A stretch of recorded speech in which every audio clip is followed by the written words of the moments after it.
Assalamualaikum warahmatullahi wabarakatuh.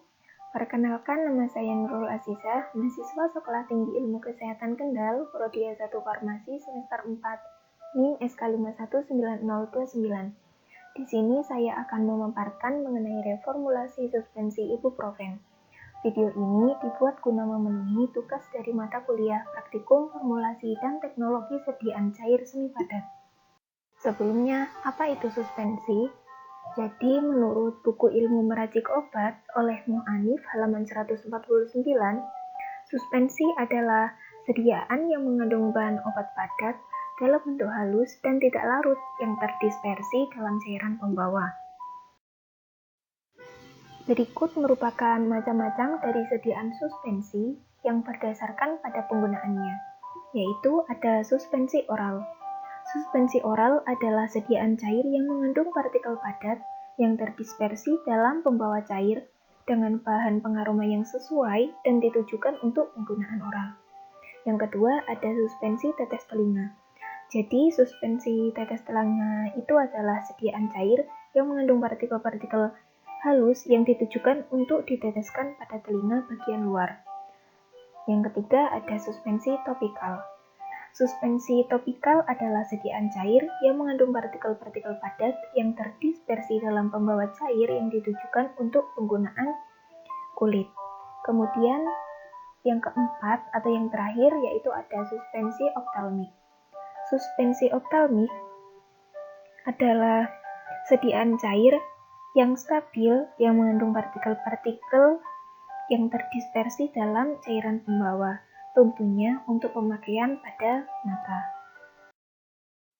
Lalu berikut merupakan syarat-syarat dari sediaan suspensi menurut Farmakopeia Indonesia edisi 3 halaman 32, yaitu pada sediaan suspensi harus terdispersi halus dan tidak boleh ada pengendapan. Kemudian, jika dikocok harus segera terdispersi kembali. Lalu, dalam sediaan suspensi dapat ditambahkan zat tambahan untuk menjamin stabilitas dari suspensi tersebut.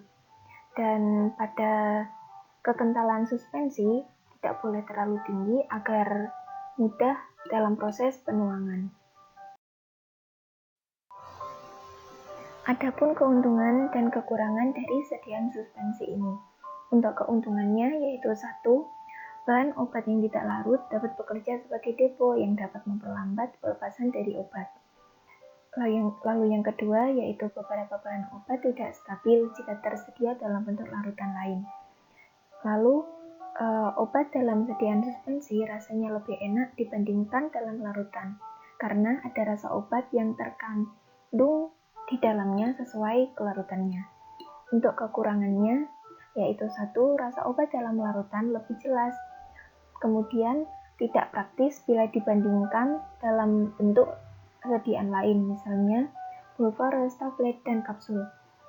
Dan yang terakhir, sediaan suspensi ini rentan terhadap degradasi dan kemungkinan terjadinya reaksi kimia antar kandungan dalam larutan, di mana terdapat air sebagai katalisatornya.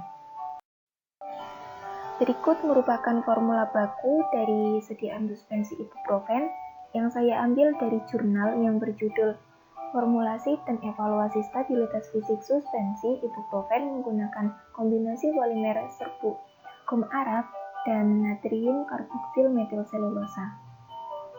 Pada literatur ini, saya menggunakan formulasi yang ketiga. Hal ini dikarenakan pada formulasi yang ketiga ini memiliki sediaan yang lebih stabil dibandingkan dengan formulasi yang lainnya. Lalu berikut merupakan hasil dari formulasi yang telah saya kembangkan. Pada formulasi yang telah saya kembangkan ini, saya menambahkan metilparaben sebagai bahan pengawet, lalu asam sitrat sebagai pendampar, dan perasa jeruk sebagai perisa atau korigen odoris.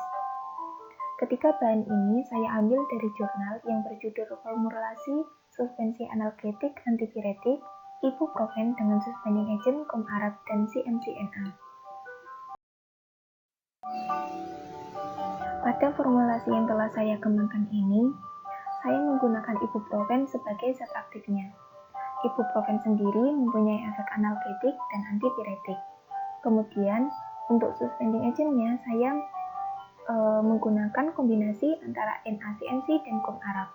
Berdasarkan jurnal literatur, kombinasi antara kedua bahan ini dapat meningkatkan viskositas serta dapat pula meningkatkan kestabilan dari suspensi yang dihasilkan.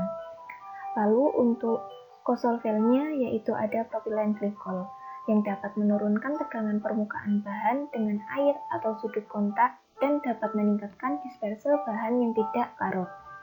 Lalu di sini saya juga menggunakan sorbitol 70% sebagai pemanis atau korigen saporisnya.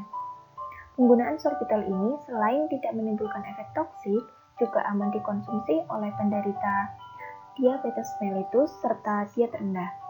Dan di sini saya juga menambahkan metilparaben sebagai bahan pengawetnya.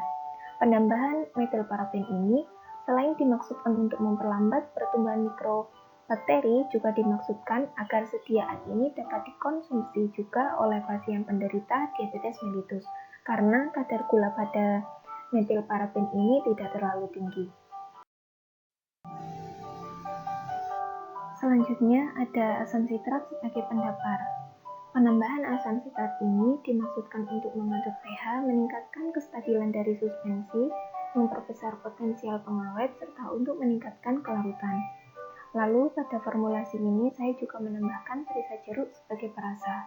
Penambahan perisa jeruk ini dimaksudkan untuk menutupi rasa dan bau yang tidak enak dari zat aktif, sehingga sediaan juga dapat diterima oleh pasien terutama anak-anak.